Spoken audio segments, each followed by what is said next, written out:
Hello, everyone. So, welcome to another podcast specifically about divorce. And I usually like to have my view with my guest speaker. So, I had to change the view so we can be next to each other so I can introduce you to amazing Ellen Mitchell, who's with Remax. And Ellen and I, we connected about 3 or 4 years ago when we're doing NEDP. And I've been seeing how many posts that I have seen that she is like being recognized in her own post of who she is and how she's helping clients, but also people commenting of how amazing she is. And I'm not just saying that because she's my guest speaker. It's like if you actually do go on her page, you will see the testimonials. And I want to also specify she covers the Miami and the Fort Lauderdale area. And she just went through training. So I'm going to let her introduce, but we were prompted to say, what? Let's go ahead and talk about divorce in real estate and mortgage. So I'm going to take a breather to let you share from yourself who you are and how long you've been in business and everything else you want the audience to know. First of all, thank you so much, Kristel, for having me. And I'm so glad to reconnect with you. I know we knew each other from an ADP several years ago, and I see that your business has continued to flourish and expand, as has mine, thankfully. I've been a full-time licensed realtor in Florida since 1998. I started administratively in real estate in 1994. So it's like my whole adult life has been spent serving others in real estate in many different capacities. And I have always, some of my work has always been in family law and divorce. But this year I was introduced, actually, it was last year, I was introduced to a lovely woman that we both know, Kristen Goss, and she is a family law and probate attorney. And we had lunch, and she started telling me about collaborative law. And I was just so fascinated because typically divorce is so contentious, and it's really challenging to be able to serve our clients at the highest level when they're going through some of the most difficult time in their life. And so, I knew that this was something that I had to get more educated on. And I jumped at the first chance for in-person collaborative law training, which I just did earlier That's this month. Yeah. So that's amazing that you went through the training and right away you want to share information. You want to bring this opportunity for people to learn about collaborative divorce. And before we go further, though, I wanted you to share a quote that you got from, I believe, the training to get us in the mind frame of what collaborative can look like. Yeah, so one of the analogies that they had given was don't cut what you can untie. So if you picture a knot, and if you took a knife or an axe and you cut that knot in half, you've severed and frayed and damaged both sides. Not one side, but both sides. And in collaborative, you're untying that knot, which means there's still going to be friction as you're untying it. It's not going to be just a smooth sailing process. But at the end, you're going to have a more peaceful coexistence. The amount of damage is going to be considerably less, and you'll probably be able to move forward in a quicker amount of time with less damage. And the goal is really, how is that family, because they are a family forever, particularly if they have children, how is it going to look the day after the divorce is final? I mean, I'm divorced and I see my husband, my ex-husband at life events, marriages and funerals and graduations, and God willing, we'll have grandchildren. And I want those to be joyous occasions for myself, for my ex-husband, and for our children, that we can all move forward and enjoy those celebrations together without any tension or conflict, between my ex-husband and myself. Mhm. So I think that's a great introduction of what that training, the collaborative training, which is actually also a collaborative law. It's an actual law that people can choose when they decide to go through the parting of a relationship of marriage. But before you tell us more about what you got or highlight of it, tell us the different type of divorces that we mostly know of. Yeah, so most divorces are litigated divorces. And you always have two attorneys, whether it's collaborative or traditional, litigated. So I want to say husband and wife, but it could be wife and wife, husband and husband. The two parties are each going to have their own attorneys. But in traditional divorce, you may have two sets of accountants. You may have two sets of a lot of things. And in collaborative, you would have what they'll call neutrals. So you'll have one financial neutral. It could be a CPA or a forensic CPA. And they're working for the process. They're not working for either party individually. They get all the books, they look at it, and they present the information to everybody. And then they have a facilitator, and that facilitator's role is to keep the process moving forward. So it would be a fantasy to think that in collaborative, that it's just rainbows and sunshine. It's not. It's life, and it's blood, sweat, and tears, and it's difficult. But that collaborative is able to keep things moving forward and to help keep all parties on what do we want this to look like the day after the divorce is final.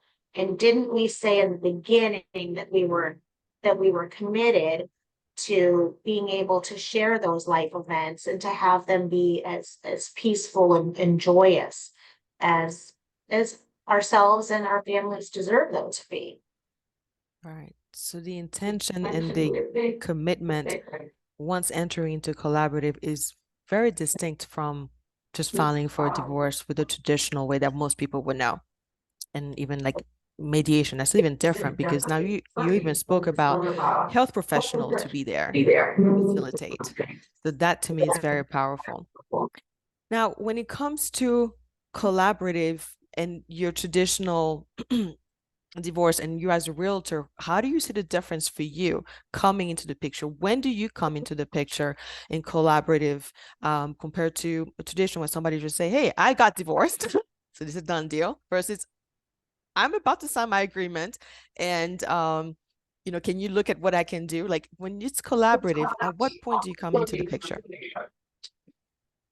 I think that it's always better for the allied professionals such as yourself and myself to come into the process earlier for many reasons.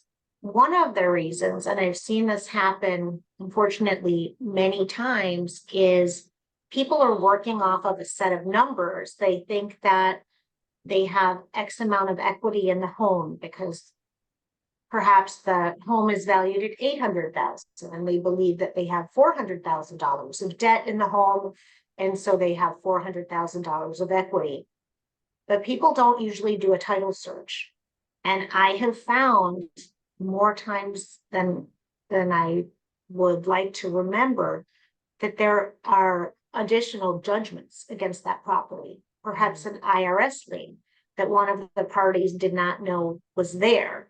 And maybe the IRS lien is for $150,000. And so all of a sudden, that equity, the number that everyone is working towards or from of 400,000 is now 250,000.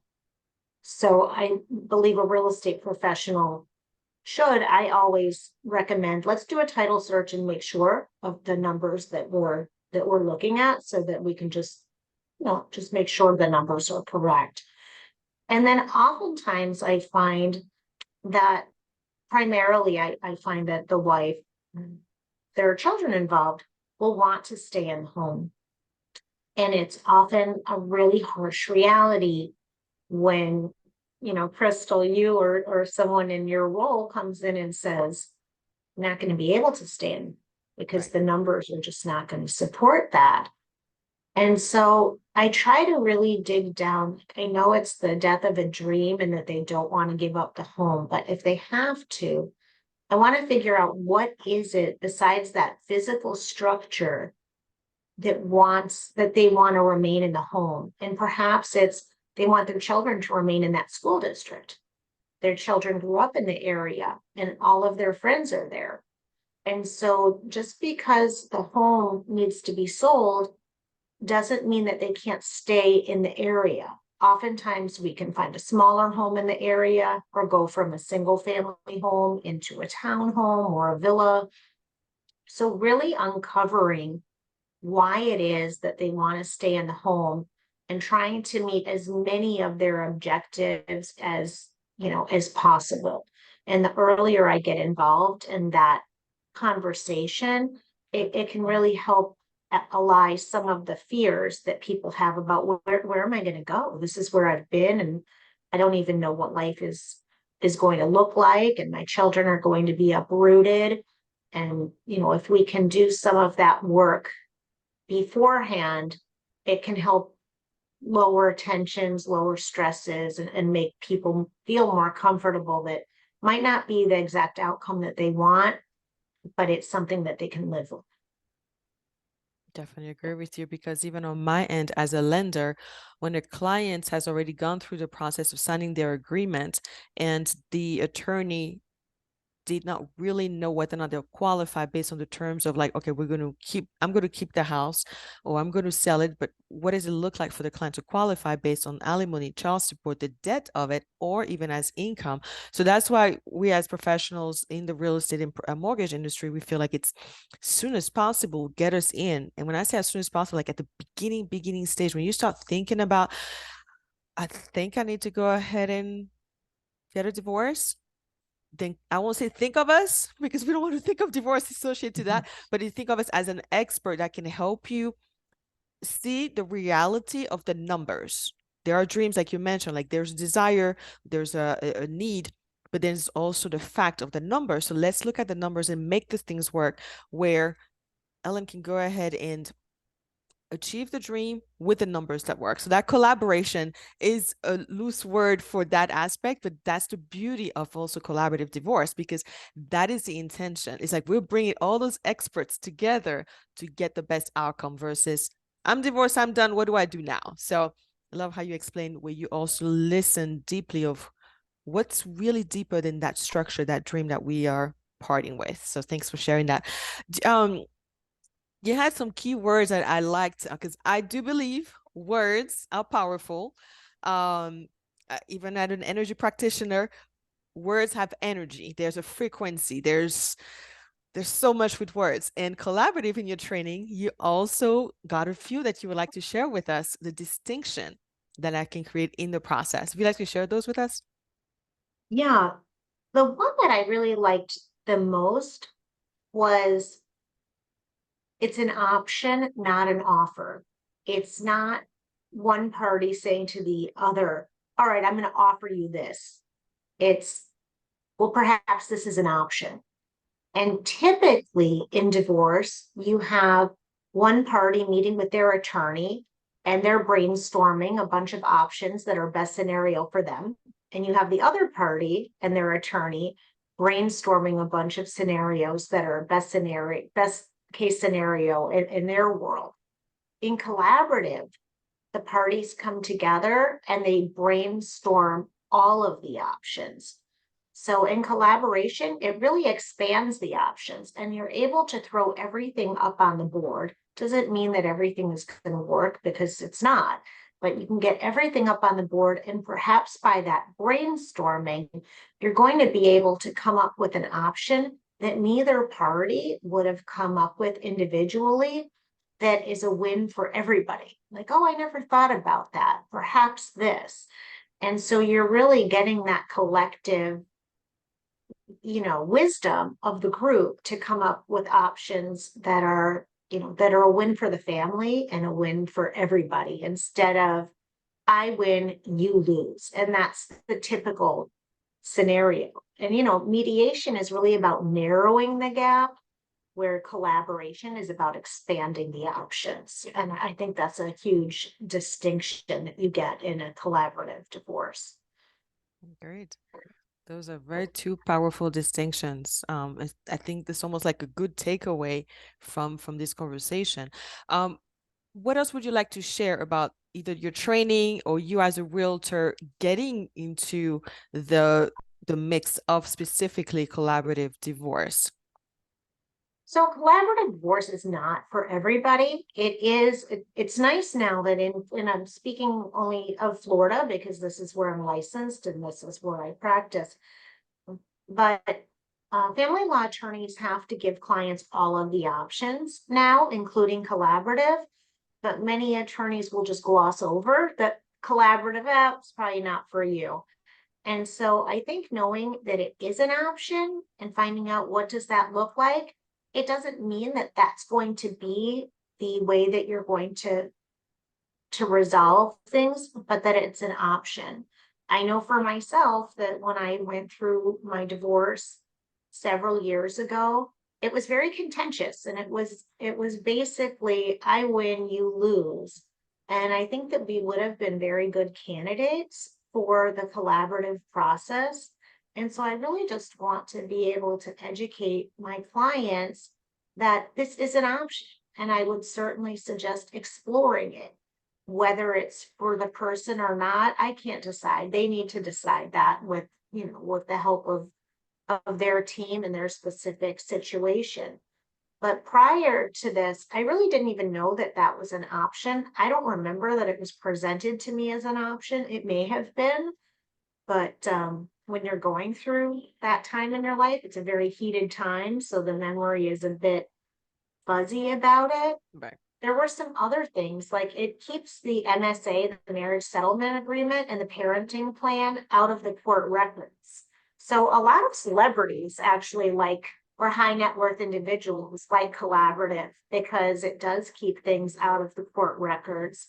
And when you go to court, it's like the courthouse casino, right? Everybody presents their case and you have a judge, and a lot of times you've got two attorneys that are negotiating parenting plans, and those two attorneys are being paid a lot of money per hour and they're not parenting experts.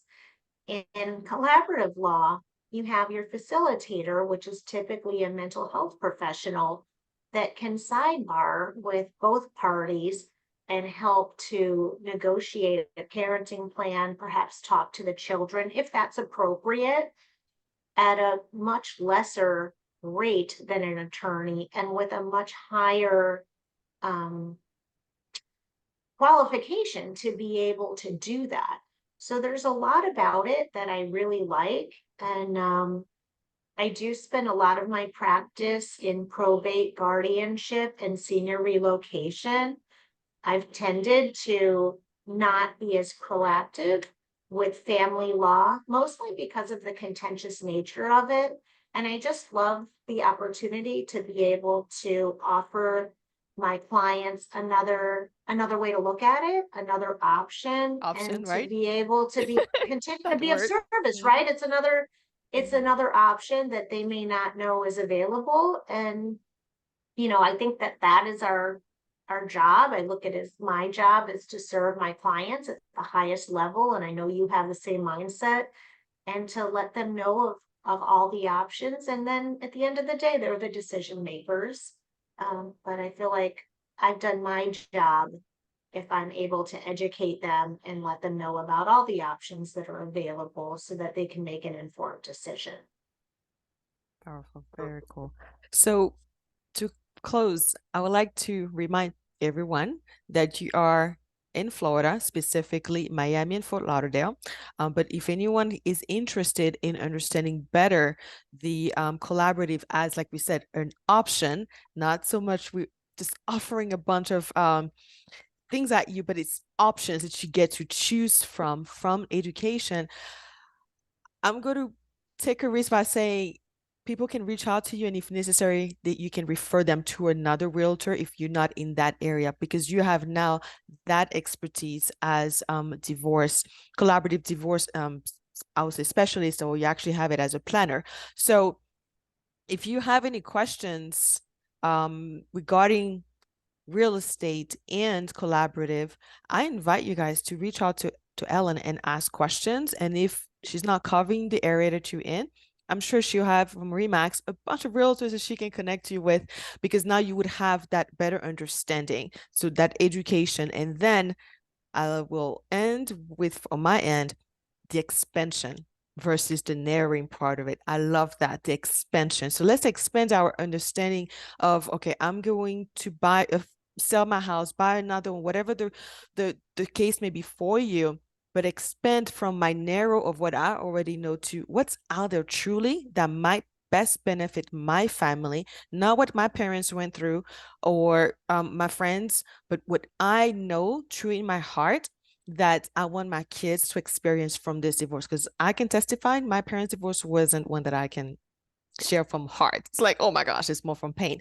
So maybe you are a parent who would like that story to change to, I want my kids to experience that separation, that divorce, that break, that knot that Ellen talked about at the beginning, not as a break and its friction and its cut, but one that we untangle together and now creating new possibilities for that family that's going to continue, just looked at differently, a different blend. So just wanted to add that. Ellen, anything else you would like to conclude before we say I just goodbye? want to thank you so much, and you wrap that up so nicely. It is, I think, ending where we started, which is don't cut what you can untie. And thank you so much for having me, and I look forward to continuing the conversation. Awesome. Well, thank you. Look forward to it too.